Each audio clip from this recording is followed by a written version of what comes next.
Le franc CFA, il n'y a pas de doute, a été créé pour vraiment enrichir la France. En son temps, l'Afrique était encore sous domination française, les colonies françaises. Donc le franc CFA a été créé pour faciliter l'accès et voire gratuitement de la France aux ressources africaines. Et de l'autre côté, pour que ces pays servent de débouchés à l'écoulement des produits manufacturés de la France. C'est cela la vérité. Et ça a vraiment continué même après les indépendances. Et c'est ce qui fait aujourd'hui que nos pays, nous avons des économies qui ne sont pas industrialisées.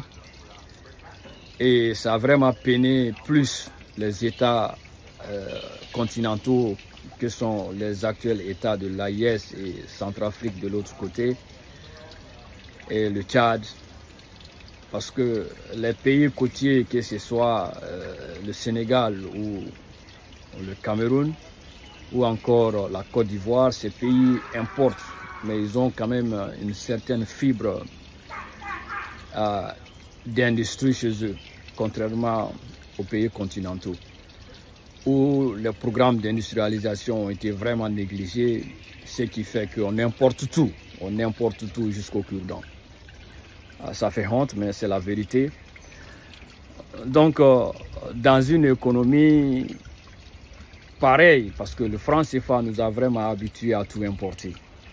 Et si nous voulons une économie post-franc CFA, telle est notre aspiration la plus profonde, c'est-à-dire avoir une monnaie AES, il nous faudra une économie où on va tout produire,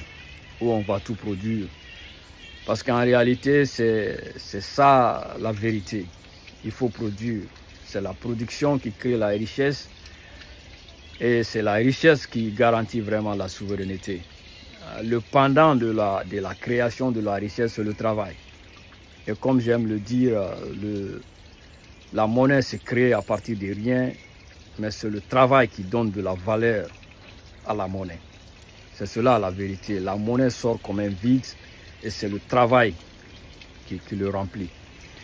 Donc ceci dit, nous pouvons déjà voir la liste des 100 ou les 200 premiers produits de grande consommation dans nos pays et commencer à produire ça en grande échelle pour pouvoir satisfaire les demandes à 100%.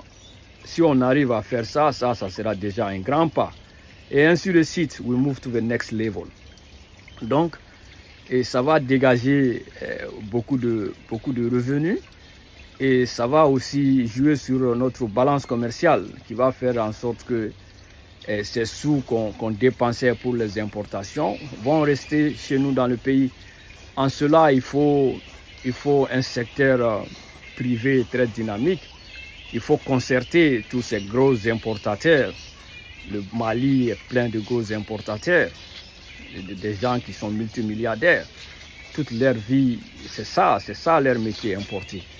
Il faudra les diriger vers la création des industries de transformation sur place au Mali. C'est cela la vérité. Parce que nous devons avoir l'esprit que la monnaie elle est cruciale dans le développement d'un pays. Et pour paraphraser Lénine qui disait qu'il n'y a pas de moyen plus sûr, il n'y a pas de moyen plus subtil de saper les bases existantes d'une société que de miner sa monnaie.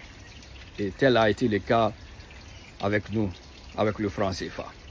Donc, c'est un processus qui est là, il faut l'engager et en fin de compte, c'est nous qui allons être les bénéficiaires.